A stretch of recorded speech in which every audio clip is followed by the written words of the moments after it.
로마서 8장 31에서 39절까지 말씀 우리 같이 봉독합니다.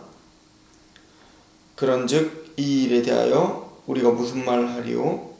만약 하나님이 우리를 위하시면 누가 우리를 대적하리요? 자기 아들을 아끼지 아니하시고 우리 모든 사람을 위하여 내주시니가 어찌 그 아들과 함께 모든 것을 우리에게 주시지 아니하겠느냐? 누가 능히 하나님께서 택하신 자들을 고발하리요? 의롭다 하신 이는 하나님이시니 누가 정죄하리요? 죽으실 뿐 아니라 다시 살아나신 이는 그리스도 예수시니 그는 하나님 우편에 계신 자요 우리를 위하여 간구하시는 자시니라. 누가 우리를 그리스도의 사랑에서 끊으리요? 환난이나 곤고나 박해나 기근이나 적신이나 위험이나 가리랴. 기록된 바 우리가 종일 주를 위하여 죽임을 당하게 되며 도살당할 양같이 여김을 받았나이다 함과 같으니라. 그러나 이 모든 일에 우리를 사랑하신 이로 말미암아 우리가 넉넉히 이기느니라. 내가 확신하노니 사망이나 생명이나 천사들이나 권세자들이나 현재일이나 장래일이나 능력이나 높음이나 깊음이나 다른 어떤 피조물이라도 우리를 우리 주 그리스도 예수 안에 있는 하나님의 사랑에서 끊을 수 없으리라. 아멘. 로마서 8장 26절에 이와 같이 성령도 우리의 연약함을 도우시나니 우리는 마땅히 기도할 바를 알지 못하나 오직 성령이 말할 수 없는 탄식으로 우리를 위하여 친히 간구하신다. 성령님께서 우리를 위해서 간구하시고 중보하시고 우리를 위한 보혜사로 이 땅에 오셔서 지금도 우리를 위해서 기도하고 계심을 이야기했고, 그 기도의 효과가 나타나는데, 그 기도의 영향력과 그 기도의 능력이 나타나는데, 그 능력이 뭐냐면 바로 28절에 있는 것처럼 우리가 알거니와 하나님을 사랑하는 자 곧 그의 뜻대로 부르심을 입은 자들에게 모든 것이 합력하여 선을 이루게 되는 특혜를 우리는 누리게 됩니다. 즉 모든 것이 합력하여 선을 이루는 그 원동력은 바로 성령님이 우리를 위해서 오늘도 말할 수 없는 탄식으로 간구하시는 그 기도의 영향력을 오늘 우리는 받고 있고, 그래서 우리가 성화하고 그리스도인을 닮아가고 오늘도 능력으로 어떤 환난과 시련에서 이길 수 있는 힘도 내가 하는 것이 아니라 바로 주님의 은혜구나라고 하는 이유가 여기 있는 거죠. 바로 성령님이 오늘도 우리를 위해서 간구하고 계십니다. 그래서 합력하여 모든 것이 선을 이룬다는 얘기는 궁극적으로 우리의 구원의 여정에 있어서 대단히 중요한 사건인데, 29절에 보니까 하나님이 미리 하신 자들, 즉 창세전에 택하신 우리들, 예정하신 하나님의 성도들을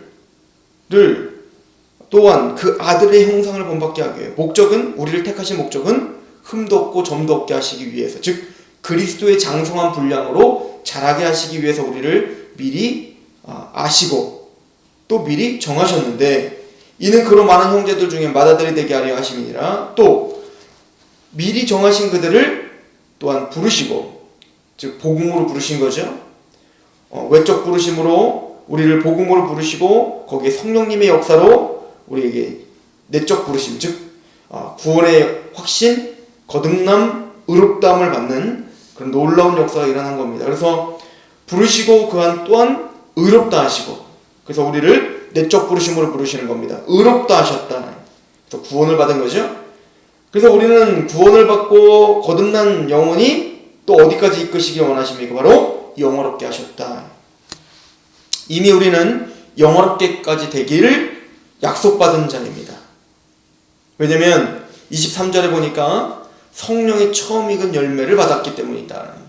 즉 성령님이 우리를 위해서 이미 계약금을 지불했다, 보증금을 이미 지불했기 때문에 우리가 영원하게까지 되는 것은 확실한 미래다 라고 사도 바울은 우리에게 설명을 해주고 있습니다.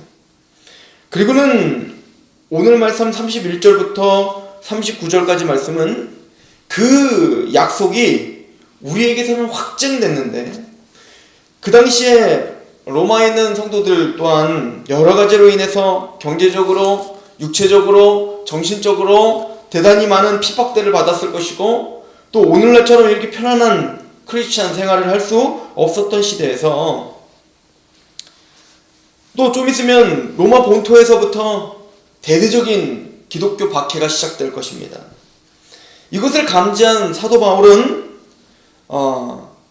외부적인 그 대대적인 핍박과 내부적으로는 율법주의적인 이단들이 그 하나님의 선택받은 미리 아시고 부르심받고 미리 정하시고 그리고 의롭다 하시고 영업계까지 할 그 하나님의 선택받은 백성들 모든 것이 합력하여 선을 이룰 그 하나님의 백성들을 뒤흔들고 어쩌든 우는 사자처럼 택하신 자들도 미혹하기 위해서 사단은 날뛸 거라는 것을 감지했던 사도 바울은 그들에게 소망과 위로를 주고 승리의 확신을 주기 위해서 오늘 말씀을 쓰고 있는 것이지요.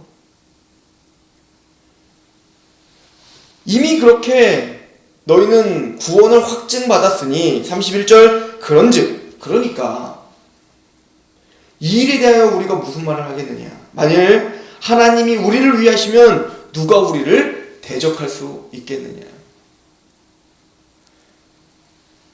세상적인 권력을 갖고 있는 그 카이사르, 즉 그 로마 황제도 너희들의 육체적인 목숨은 빼앗아갈 수 있을지언정 너희들을 하나님의 그 선택에서는 빼앗을 수 없을 것이며 그 경제적인 핍박이 너희들이 크리스찬이라고 하는 것, 예수 그리스도가 너희를 위해서 십자가에 죽으시고 부활하심으로 너희에게 구원을 확증하신 것에 대해선 그 어떤 누구도 흔들 자가 없다는 것을 지금 각인을 시켜주고 있는 거죠. 그래서 32절에 자기 아들을 아끼지 아니하시고 우리 모든 사람을 위하여 내주시니가 어찌 그 아들과 함께 모든 것을 우리에게 주시지 아니하겠느냐. 그 아들을 우리를 위해서 내어주시니가 너희를 구원의 완성까지 이루시지 않겠느냐. 자기 아들을 내주시니가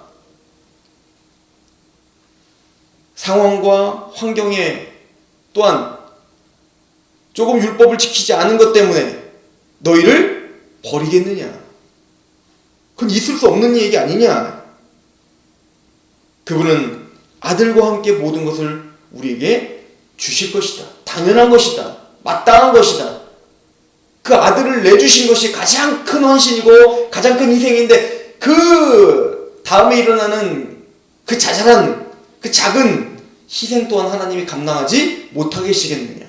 그러므로 걱정 말아라.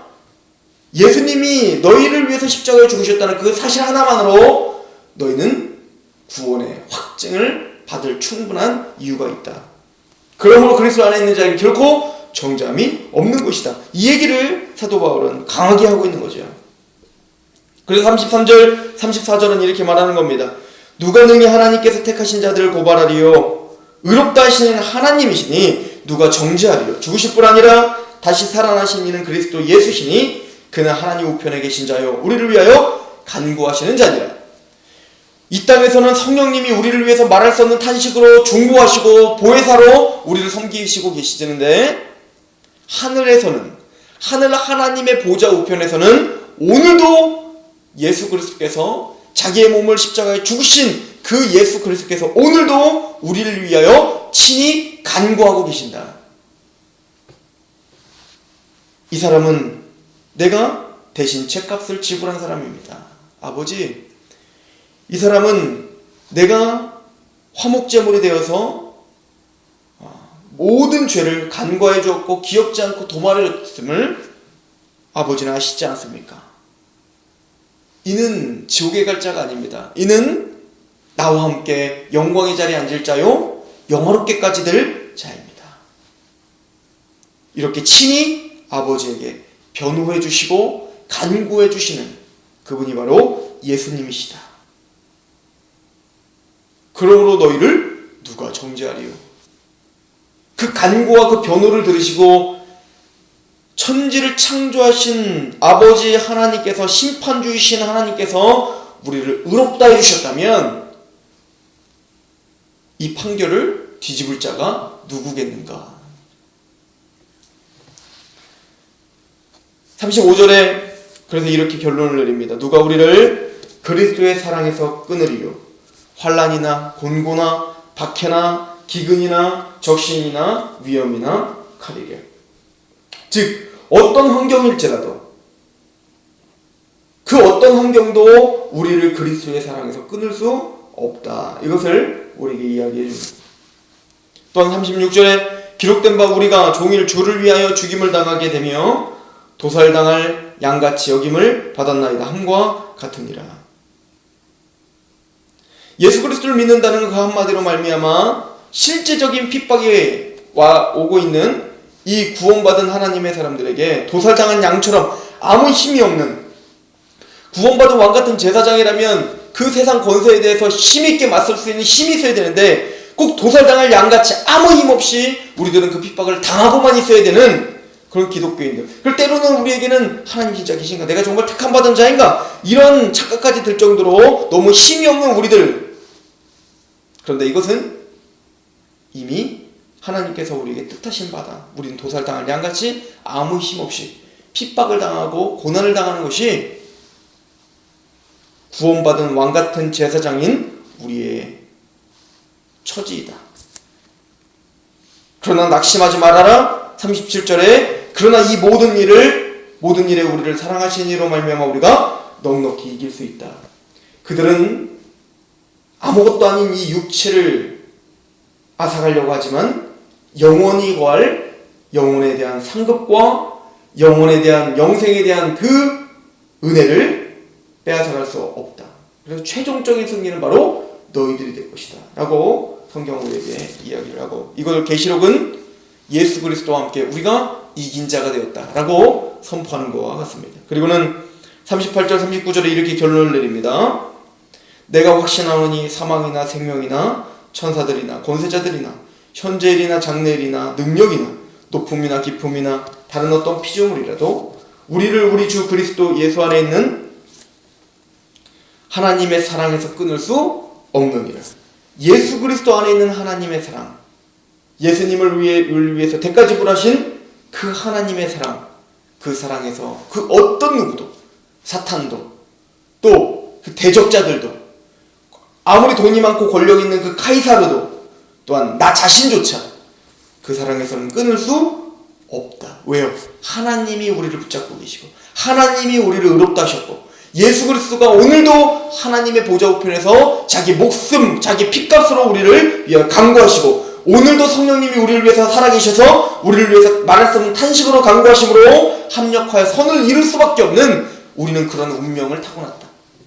왜요? 하나님이 그렇게 우리를 예정했기 때문에.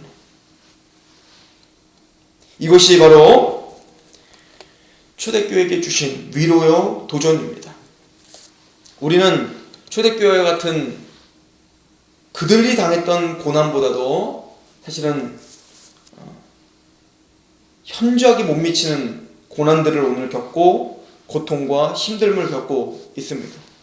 그럼에도 불구하고 우리는 낭망하고 원망할 때가 많고 하나님 아버지 앞에 두렵고 떨 때가 많고 대적들 앞에서 내가 크리스찬으로서 도대체 어떤 능력이 있는가를 의심할 때가 많습니다. 그러나 오늘 이 로마서를 통하여서 우리가 다시 한번 점검해야 될 것은 하나님께서 우리를 위하시면 누가 우리를 대적하겠는가? 그 어떤 누구도 이 사랑에서 우리를 끊을 수 없구나. 하나님이 이 사랑이 오늘도 나를 주장하여 주셔서 나의 생각과 나의 마음과 나의 행동을 오늘도 결정짓게 하여 주옵소서라고 하나님께 오늘 간구하시며 또 감사하시며 기도하시길 소망합니다. 기도하겠습니다. 아버지 하나님 너무나 감사합니다. 이 귀한 시간 우리에게 확실한 약속을 주셨습니다. 그 어떤 누구도 그리스도의 사랑에서 끊을 수 없으며 그 사랑, 그 아들을 주시니까 그 어떤 것도 우리에게 아낌없이 주시지 않겠느냐는 사도 바울의 도전을 듣습니다. 아버지여, 예수 그리스도의 복음을 믿는 우리가 오늘 하루 그 필요와 또 우리가 마땅히 하나님 앞에 빌바를 알지 못하지만 성령님 우리에게 가장 필요한 것이 무엇인지 아시는 성령님께서 오늘 위에서 우리를 위하여 끝까지 중보하시고 우리를 위해서 탄식하고 계심을 생각하며 오늘도 능력으로 이겨낼 수 있도록 우리를 붙잡아 주옵소서. 그렇게 하신 하나님을 찬양하며 예수 그리스도의 이름으로 감사하며 기도하옵나이다.